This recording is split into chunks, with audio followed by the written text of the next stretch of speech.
अस्सलामुअलैकुम मेरे YouTube family. क्या आप जानते हैं कि कुरान मजीद की एक मुख्तसर मगर जामा सूरत सूरतुल काफरून का नज़ूल किस तारीखी पस मंजर में हुआ? ये सूरत सिर्फ चंद आयात पर मुश्तमिल नहीं बल्कि रसूल अल्लाह सल्लल्लाहु अलैहि वसल्लम की नबूवत की सदाकत और दीन इस्लाम की हक़ानियत का एक वाज़िह सबूत है।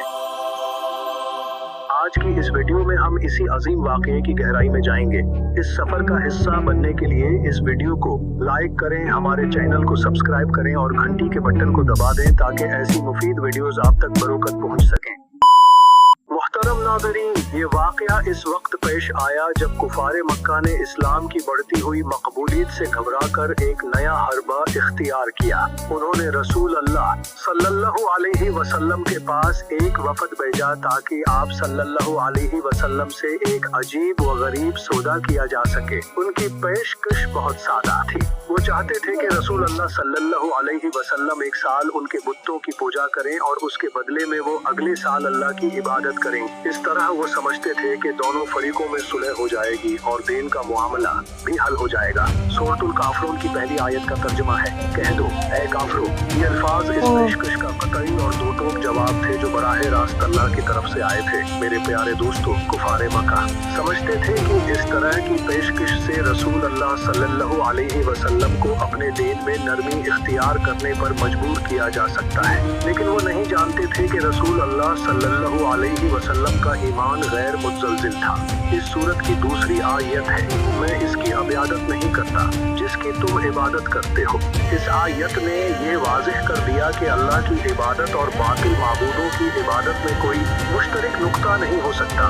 ये एक वाज़िह और गैर लचकदार मौक़िफ़ था जो दीन इस्लाम के बुनियादी असूलों को बयान करता है। काबिल कदर दोस्तों, जब कुफार ने अपनी ये नापाक पेशकश की तो रसूल अल्लाह सल्लल्लाहु अलैहि वसल्लम ने उन्हें कोई जवाब नहीं दिया। आप सल्लल्लाहु अलैहि वसल्लम की खामोशी दरअसल इस बात का इशारा थी कि आप सल्लल्लाहु अलैहि वसल्लम इलाही रहनुमाई का इंतजार फरमा रहे थे। तीसरी और चौथी आयत में इसी बात की मजीद ताकीद है, और ना तुम इसकी इबादत करते हो जिसकी मैं इबादत करता हूँ, और ना मैं उसकी इबादत करने वाला हूँ जिसकी तुम इबादत करते हो।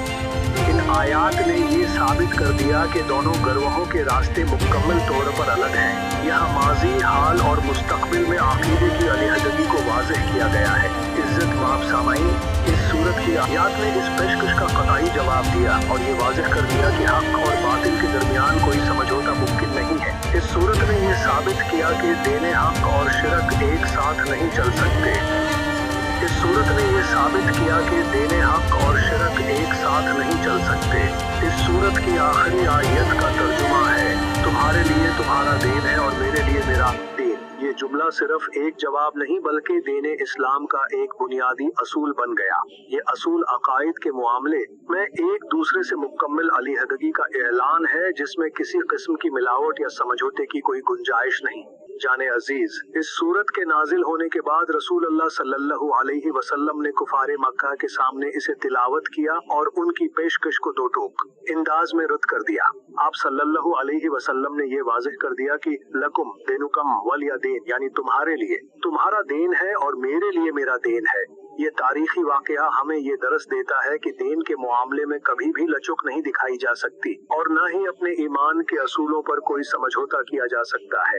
तो इसी के साथ हमारी ये वीडियो अपने इख्तिताम को पहुंचती है। अगर आपको ये वीडियो पसंद आई है तो इसे लाइक करें और अपने दोस्तों के साथ शेयर करें और हमारे चैनल को सब्सक्राइब करना न भूलें।